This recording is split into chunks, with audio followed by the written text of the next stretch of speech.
इस लेक्चर में हम डिस्कस करेंगे अबाउट द कार्नाट साइकिल और कार्नाट हीट इंजन के बारे में, और इसका क्या कॉन्सेप्ट है, इससे रिलेटेड जो भी फार्मूले हैं और कुछ क्वेश्चंस जो कि पूछे गए हैं लेक्चरर और असिस्टेंट प्रोफेसर, यहाँ तक कि पीसीएस एग्जामिनेशन में, उसको हम डिस्कस करेंगे। तो सबसे पहले तो हम लोग यहाँ पर समझते हैं कि हीट इंजन क्या होता है। हीट इंजन क्या है कि एनी इंजन या कोई ऐसी डिवाइस जो कि यूज़ की जाती है to convert heat into work, तो उसको हम बोलते हैं हीट इंजन। अब हमारे पास में जो यहाँ पर विजिबल है वो है कार्नाट हीट इंजन। तो कार्नाट हीट इंजन क्या है? ये एक तरीके का थ्योरेटिकल हीट इंजन है जो कि एक आइडियल केस है। आइडियल केस है जो कि 4 स्टेप्स में काम करता है, और इसकी जो इफ़िशियंसी है और जो भी स्टेप्स इसमें इन्वॉल्व होंगे वो हम आगे डिस्कस करेंगे। और इससे पहले दोस्तों, अगर आपने हमारा चैनल अभी तक सब्सक्राइब नहीं किया है तो प्लीज़ सब्सक्राइब करें, और जहाँ जहाँ भी आपके फ्रेंड्स लेक्चरर, असिस्टेंट प्रोफेसर और नेट जेआरएफ फिज़िक्स की प्रिपरेशन करते हैं उन सबको शेयर करना ना भूलें। अब हम बढ़ते हैं अपने आगे की स्लाइड्स की तरफ।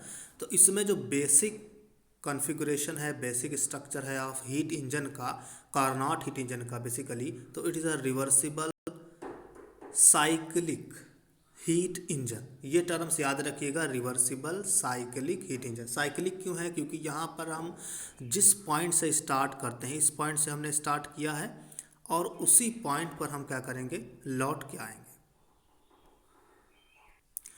रिवर्सिबल इसलिए है क्योंकि ये एक ऐसा इंजन है जिसको हम अगर फॉरवर्ड डायरेक्शन में करें तो अगेन हम उसी डायरेक्शन से बैकवर्ड जा सकते हैं। तो ये एक रिवर्सिबल साइक्लिक हीट इंजन है। इस पॉइंट से हमने शुरू किया है, इसी पॉइंट पर हम वापस आ जाएंगे। इसमें 4 स्टेप्स हैं। पहला है AB, that is this path, आपको विजिबल है यहाँ पर, ये वाला पाथ जो है AB। तो AB क्या है? आइसोथर्मल एक्सपेंशन, यानी कि एक एक्सपेंशन है अलॉन्ग AB। फिर BC क्या है? ये हमारा एक्सपेंशन ही है, और इसमें क्या हो रहा है, adiabatic expansion. Adiabatic means Q जो होगा, यानी कि हीट जो होगा यहाँ पर एक्सचेंज नहीं होगा, delta Q equals to 0। CD फिर आपके पास में है। अब चूंकि यहाँ पर देखिए वॉल्यूम डिक्रीज हो रहा है, तो वॉल्यूम डिक्रीज होने का मतलब है कंप्रेशन है, और ये कैसा, आइसोथर्मल कंप्रेशन। फिर DA है एडियाबैटिक कंप्रेशन, यहाँ पर भी वॉल्यूम डिक्रीज हो रहा है। तो यहाँ पर 4 स्टेप्स हैं, AB BC CD DA। तो इस तरीके से आपको 4 स्टेप्स यहाँ पर इन्वॉल्व हैं, और चारों स्टेप्स के अलग अलग नाम हैं। अब हम डिस्कस करेंगे, हीट इंजन है तो उसकी एक इफ़िशियंसी होती है, उसका क्या फार्मूला होता है। जैसे हमने बताया था कि हीट इंजन क्या होता है, उसको अगर हम हीट सप्लाई करते हैं तो उस हीट का कितना पार्ट या एक पार्ट जो है वो क्या करता है, वर्क में कन्वर्ट कर देता है। तो heat engine is a device which use to convert heat into work. तो हीट को कन्वर्ट कर रहा है तो इसकी इफ़िशियंसी क्या होगी, heat supply to the engine, क्या हो जाएगी, heat given to the system upon, और उसके वर्क डन कितना किया, यानी कि कितना वर्क डन किया है अपॉन में कितनी हीट उसको दी गई। अब चूंकि हम बात कर रहे हैं, ये हमारा साइक्लिक प्रोसेस है, और हमने अपने प्रीवियस लेक्चर में थर्मोडायनेमिक्स का जो प्रीवियस लेक्चर हमने बनाया था उसमें डिस्कस किया था कि जो साइक्लिक प्रोसेस होता है उसमें हमारी जो इंटरनल एनर्जी होती है वो 0 होती है, because it is a state function. तो according to the first law of thermodynamics dQ equals to क्या हो जाएगा, dW हो जाएगा। अब हम हीट इसमें बात करेंगे अपना एफिशिएंसी की, तो ईटा इक्वल्स हो जाएगा Q1 minus Q2 upon Q1, where Q1 is heat given, और इसमें से Q2 जो है वो हीट रिजेक्ट हुई है, तो कितनी हीट का वर्क में कन्वर्ट हुआ, Q1 माइनस Q2। तो ये हमारे पास में इफिशियंसी का फार्मूला हो जाएगा। ठीक है, अब हम डिस्कस करेंगे formula for the efficiency of Carnot engine related to temperature. तो अभी हमने जो प्रीवियस स्लाइड में देखा था वो हमारा हीट से रिलेटेड था। अब हम जो डिस्कस करेंगे वो हमारा होगा टेम्परेचर से रिलेटेड, और इसका एक डेरिवेशन है, थोड़ा लॉन्ग डेरिवेशन है, इसलिए आप लोग थोड़ा सा इसको कायदे से समझने की कोशिश कीजिएगा। तो नेक्स्ट स्लाइड की तरफ बढ़ते हैं। इसमें हम डिफाइन करेंगे, जैसे कि हमने अभी इसका जो डायग्राम है वो आपको समझा चुके हैं कि इसमें 4 स्टेप्स हैं, AB BC CD और DA, और इसमें 2 आइसोथर्मल हैं और 2 एडियाबैटिक हैं। तो सबसे पहले तो ये समझना जरूरी है कि इसमें जो आइसोथर्मल है उस आइसोथर्मल के अलॉन्ग जो वर्क डन होता है दैट इज़ नथिंग बट हमारे पास में बल्कि होता है nRT ln of V2 upon V1। T क्या है, आइसोथर्मल है तो T कांस्टेंट रहता है, और इसमें जो हमारे पास में आइसोथर्मल है टी कांस्टेंट रहेगा, लेकिन हमारा एक्सपेंशन है तो वॉल्यूम हमारा चेंज हो जाएगा, जैसे कि इस फार्मूले में हमारा दिखाया गया है। दूसरा वाला फार्मूला एडियाबैटिक वर्क डन, ये भी आपको याद रखना है, क्योंकि यहाँ पर हीट का एक्सचेंज नहीं हीट हो रहा है, यहाँ पर सिर्फ टेम्परेचर चेंज हो रहा है। तो ये हमारा हो जाएगा nRT2/T1। इसको आप वॉल्यूम के टर्म में भी लिख सकते हो। आप आइडियल गैस को के फार्मूला है PV=RT, उसको यूज़ करके इसको आप कन्वर्ट कर सकते हो।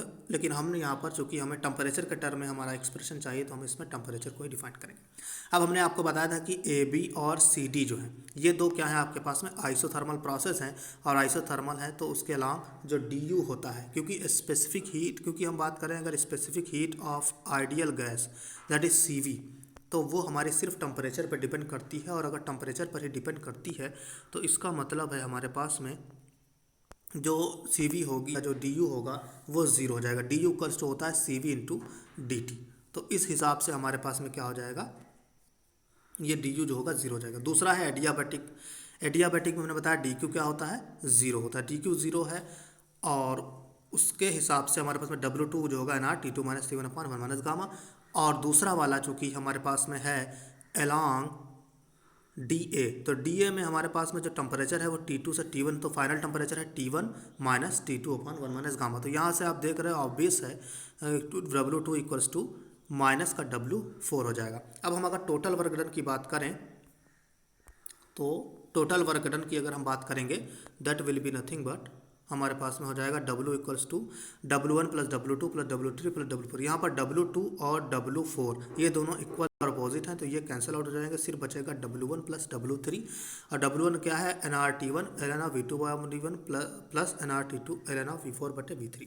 अब हम एक रूल जो है जानते हैं जिसको कहा जाता है पॉइजन्स फार्मूला। पॉइजन फार्मूला क्या है, बेसिकली पॉइजन फार्मूला होता है PV गामा। ये होता है हमारे पास में PV gamma equals to constant, यही होता है। तो PV गामा को अगर आप इन टर्म्स ऑफ टेम्परेचर अगर आप चेंज करोगे तो ये हो जाएगा TV गामा माइनस का 1 इक्वल्स टू कांस्टेंट। तो उसके बिहाफ पे, उसके बेसिस पे अगर हम इसमें देखेंगे तो T1 V2 gamma -1 equals to T2 V3 gamma -1। और इसी तरीके ये अलॉन्ग हमारे पास में हो जाएगा अलॉन्ग दिस BC, और ये हो जाएगा अलॉन्ग दिस BC, और ये वाला हमारा अलॉन्ग दिस BC हो जाएगा, और दूसरा वाला जो होगा हमारे पास में हो जाएगा DA। ठीक है, ये दो हमारे पास में हो जाएंगे, ये आपको समझ में आ गया होगा। तो अब इसको अगर सॉल्व करोगे तो ये आ जाएगा V2/V1, और ये हो जाएगा हमारे पास में साथ ही में V3/V4। ठीक है, इतना हो गया। अब आगे बढ़ते हैं हम लोग। टोटल जो अगर आप इफ़िशियंसी देखना चाहते हो तो हमने बताया था आपको total work done upon heat absorb, यही होता है इफ़िशियंसी। हमने पहले ही स्लाइड में डिस्कस किया था, तो उसके बेसिस पे हमने वर्क डन निकाल दिया nRT1 ln V2/V1 plus nRT2 V2/V1 upon nRT1 ln V2/V1। अब इसको सॉल्व करिए तो 1 + T2/T1 ln V4/V3 plus V2/V1। हमने अभी डिस्कस किया है V2/V1 इक्वल्स टू V3/V4। ठीक है, तो V2/V1 इक्वल्स टू V3/4, और यहाँ पर क्या है V4/V3। तो इसका मतलब है यहाँ पर एक माइनस का साइन आ जाएगा, तो this will be eta equals to 1 - T2/T1, और ये दोनों कैंसिल आउट हो जाएंगे, तो बचेगा 1 - T2/T1। और हमने पहले डिस्कस किया था ईटा होती है 1 - Q2/Q1, तो यहाँ से आ जाएगा Q2/Q1 इक्वल्स टू T2/T1। ये दोनों फार्मूले आपको याद रखने हैं, ये बहुत ही ज़रूरी हैं, तो ये आपको याद रखना ज़रूरी है। ठीक है, आशा करता हूँ आपको ये सब समझ में आ गया होगा। अब हम लोग जो है इस पर बेस्ड कुछ और प्रॉब्लम्स को डिस्कस करेंगे। प्रॉब्लम्स को तो हम डिस्कस ही करेंगे, उससे पहले एक थ्योरम को डिस्कस कर लेते हैं जो कि काफ़ी बार पूछी जाती है, और उसका नाम है कार्नाट थ्योरम। तो अगर हमने कार्नाट इंजन की बात करी है तो कार्नाट थ्योरम को तो डिस्कस करना ज़रूरी है। और कार्नाट थ्योरम ये कहती है हमारे पास में अगर बहुत सारे इंजन हैं जो कि सेम टेम्परेचर, मान लीजिए T1 और T2 पे काम कर रहे हैं, तो उन सभी इंजन की इफ़िशियंसी में मैक्सिमम इफ़िशियंसी वाला जो इंजन होगा वो होगा कार्नाट इंजन। या इसको अगर हम बिल्कुल लैंग्वेज, किताब की लैंग्वेज के में समझें तो all heat engines working between the same temperature the reversible Carnot engine has the maximum efficiency. तो कौन सा इंजन जो होगा मैक्सिमम इफ़िशियंसी का होगा, कार्नाट इंजन होगा। ये आपसे पूछा जाता है, लेक्चरर के एग्जामिनेशन में कई बार पूछा जा चुका है, तो ये आपको याद रखना है। और ये भी याद रखना है कि कार्नाट इंजन जो होता है कैसा इंजन होता है, रिवर्सिबल इंजन होता है। अब हम सबसे पहला जो क्वेश्चन डिस्कस करेंगे वो डिस्कस करेंगे based on the Carnot engine. पहला क्वेश्चन है कार्नोट साइकिल इज, तो कार्नोट चक्र क्या है। रिवर्सिबल है, इरिवर्सिबल है, बोथ ए एंड बी है, या फिर हमारे पास में सिर्फ और सिर्फ कुछ भी नहीं है। तो अभी हमने डिस्कस किया था कि Carnot engine is a reversible and cyclic engine हो जाएगा, तो option A is correct option हो जाएगा। ठीक है, अब बढ़ते हैं नेक्स्ट स्लाइड की तरफ। इसमें दिखाया गया है कि रिलेशन बिटवीन द, ये पूछा गया है प्रवक्ता चयन परीक्षा यानी कि जो भी आपकी लेक्चरर एग्जामिनेशन है उसमें पूछा गया है 2010 में, relation between the efficiency E of Carnot engine and the coefficient of performance के ऑफ रेफ्रिजरेटर। रेफ्रिजरेटर का अगर आप डिस्कस करो, इस लेक्चर में मैंने बताया नहीं आपको, लेकिन उसका भी सीधा सा होता है कि अगर आप लेक्चरर को इसको डिस्कस करना चाहोगे तो बेसिकली इसमें क्या होता है कि heat extracted to the lower temperature region upon जो भी वर्क इनपुट होता है, तो थोड़ा सा अपोजिट में आ जाता है in respect to the Carnot engine. और चूंकि हमने पहले जो स्लाइड है उसमें डिस्कस किया था कि हमारी इफिशिएंसी ईटा है, तो हम इसमें ईटा ही लेकर के सॉल्व करेंगे और उसके बाद उसकी जगह पर ई रिप्लेस कर देंगे, बाकी के तो रहेगा ही रहेगा। तो अब हम यहाँ पर देखते हैं, हमने डिफाइन किया था eta equals to W upon Q1, where W is Q1 minus Q2 upon Q1 हो जाएगा। अब के की बात करें तो ये रेफ्रिजरेटर की इफिशिएंसी होती है, इसको हम heat extracted to the lower temperature upon work input होता है। इसको थोड़ा सा सॉल्व करेंगे तो W तो वही रहेगा Q1 माइनस Q2। अब हम Q2 से डिवाइड कर देंगे नॉमिनेटर और डिनोमिनेटर को, तो 1 minus upon Q1 by Q2 minus 1। Equation 1 को अगर हम थोड़ा और सॉल्व करें तो Q2 अपॉन Q1 हो जाएगा 1 माइनस ईटा, इसमें ये सब्स्टिट्यूट कर देंगे तो 1 माइनस ईटा अपॉन ईटा। अगर हम ईटा के टर्म में लिखना चाहें तो 1 अपॉन 1 प्लस के हो जाएगा, जो कि ईटा क्या है, ई है, तो e equals to 1 upon 1 plus K. तो इसमें जो ऑप्शन हमारे पास में है that is 1 upon 1 plus K, तो ऑप्शन बी जो है हमारे पास में वो इसका करेक्ट ऑप्शन हो जाएगा। अब बढ़ते हैं नेक्स्ट क्वेश्चन की तरफ। नेक्स्ट क्वेश्चन है, इसमें बताया गया है कि अगर कोई कार्नोट इंजन है जो कि वर्क करता है between the 0 degree centigrade and 100 degree centigrade, इसी क्वेश्चन को घुमाया जा सकता है और ये पूछा जा सकता है कि बताई efficiency of a Carnot engine working between the ice and steam.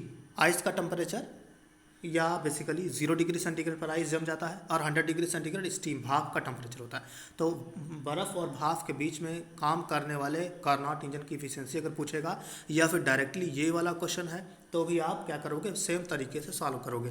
अब इसको कैसे सॉल्व करेंगे, बेसिकली वही फार्मूला है 1 माइनस T2 अपॉन T1। सबसे पहले तो हम टेम्परेचर को केल्विन में, और आप ये बात याद रखिएगा हमेशा जब कभी भी कार्नोट साइकिल के को प्रॉब्लम्स को सॉल्व करोगे तो हमेशा जो हमारा टेम्परेचर होगा वो किस में होगा, केल्विन में होगा। काहे में होगा, केल्विन में होगा।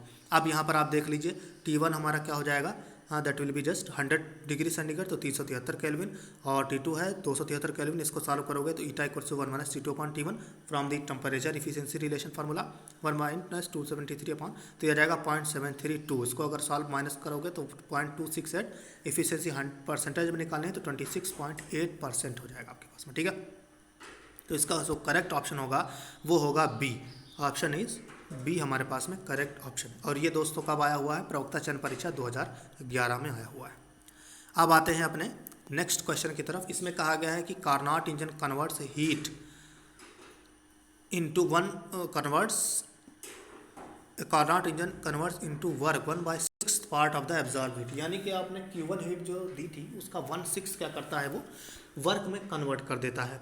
दूसरा है if the work is the temperature of the source, यानी कि T1 आपको क्या करा है, दिया हुआ है, यहाँ पर T1 हमारे पास में दिया हुआ है, लेकिन यहाँ पर ये डिग्री सेंटीग्रेड में है, तो इसको हम क्या करेंगे, पहले केल्विन में कन्वर्ट करेंगे, और उसके बाद फार्मूला क्या है, 1 माइनस T2 अपॉन T1 का फार्मूला है।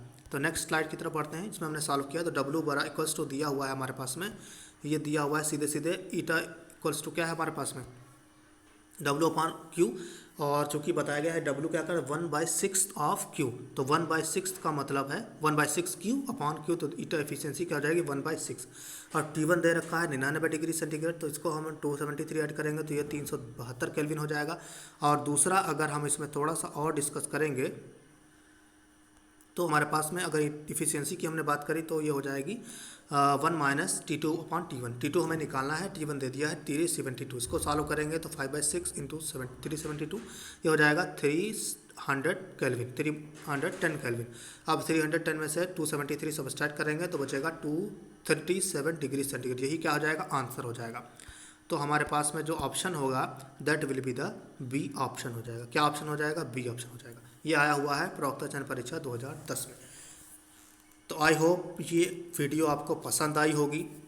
दोस्तों, अगर आपने अभी तक हमारा चैनल सब्सक्राइब नहीं किया तो प्लीज़ सब्सक्राइब करें, और जहाँ जहाँ भी आपके फ्रेंड्स जो तैयारी कर रहे हैं उन सबको ये शेयर करना ना भूलें। Thanks for watching.